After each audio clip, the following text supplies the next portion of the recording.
యథేచ్ఛగా కల్తీ విత్తనాలు. ఇది సరైన వార్త. ఎందుకంటే ఇది వ్యవసాయదారులకు సంబంధించిన వార్త. వ్యవసాయదారులు అంటే సామాన్యులకు సంబంధించిన వార్త. ఇది నాణ్యమైన విత్తనాలు రైతుకు అందట్లేదు. విత్తన తయారీలో కంపెనీల ఇష్టరాజ్యం. నకిలీ విత్తనాలతో మునిగిన ములుగు రైతు.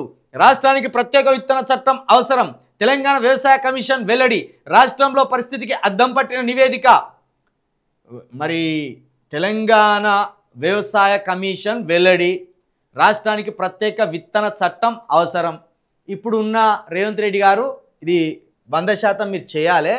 ఎందుకంటే మీరు ఏమన్నారంటే 43,000 కోట్ల రూపాయలను రైతు రుణమాఫీని చేయడానికి నేను రైతు కార్పొరేషన్లనే ఏర్పాటు చేస్తా, నాకు అది పెద్ద విషయం కాదు, నేను స్పష్టమైన అవగాహనతోటి ఉన్నా అని చెప్పింది మీరు.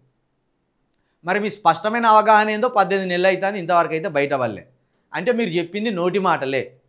కాబట్టి రైతు కార్పొరేషన్ల ద్వారా 43,000 కోట్ల రైతుల రుణమాఫీని ఏకకాలంలో చేస్తానన్నారు, చేయలేదు మీరు.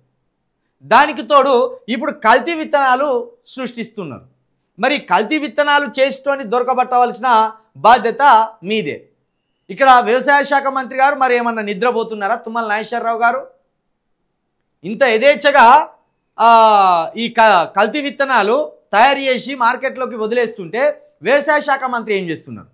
ఇంకా దానికి మించి మాకు జేజమ్మ లాంటి, అరుంధతి లాంటి మహానాయకురాలు మా సీతక్క గారు ఉన్నారు. మరి మా సీతక్క గారిది ములుగే.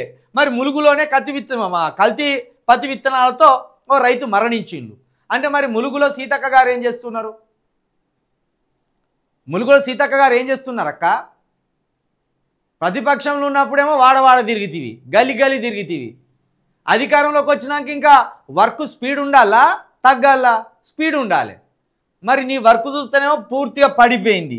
ఏ మాత్రం మంత్రి అయినా కూడా సీతక్క వల్ల లాభం లేదని అయితే తెలంగాణ ప్రజలకు అర్థమైపోయింది. కాబట్టి మరి ఇది ములుగులో ఒక రైతు కల్తీ విత్తనాలతో, నకిలీ విత్తనాలతో మరణించిందంటే అది సీతక్క గారి పరువు పోయినట్టే. ఇప్పుడు ఆయన వ్యవసాయ శాఖ మంత్రి, ఆయనేమో కమ్మ ఆధిపత్య వర్గాలకు సంబంధించినోడు కాబట్టి పెద్ద పట్టించుకోడేమో. మరి నువ్వైతే గిరిజన బిడ్డవే. ఈ పేద ప్రజల బతుకులు ఎట్లుంటాయో నీకు తెలుసు, సామాన్య రైతుల బతుకులు ఎట్లుంటాయో నీకు తెలుసు. కాబట్టి మరి వీటి మీద ఎందుకు ఫోకస్ చేస్తలేరు? ఇక ముఖ్యమంత్రి గారంటే ఆయనకు బిజీ షెడ్యూల్. అందాల తారల పోటీలకు అట్లా పోయి ఇట్లా వస్తా అంటాడు.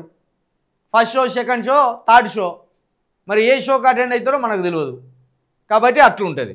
కాబట్టి మరి యథేచ్ఛగా కల్తీ విత్తనాలు జరుగుతుంటే మీరు అధికారులు ఏం చేస్తాను, ముఖ్యమంత్రి గారు ఏం చేస్తాను, మా సీతక్క గారు ఏం చేస్తాను, మరి ఉమ్మడి వరంగల్ జిల్లాకు సంబంధించి ఇన్ఛార్జి మంత్రి గారు కూడా పొంగులేటి శ్రీనివాసరెడ్డి గారు, మరి ఆయన ఏం చేస్తాను? ఇక ఇన్ని రకాల ఫెయిల్యూర్ ఉన్నాయి ఓ విధంగా.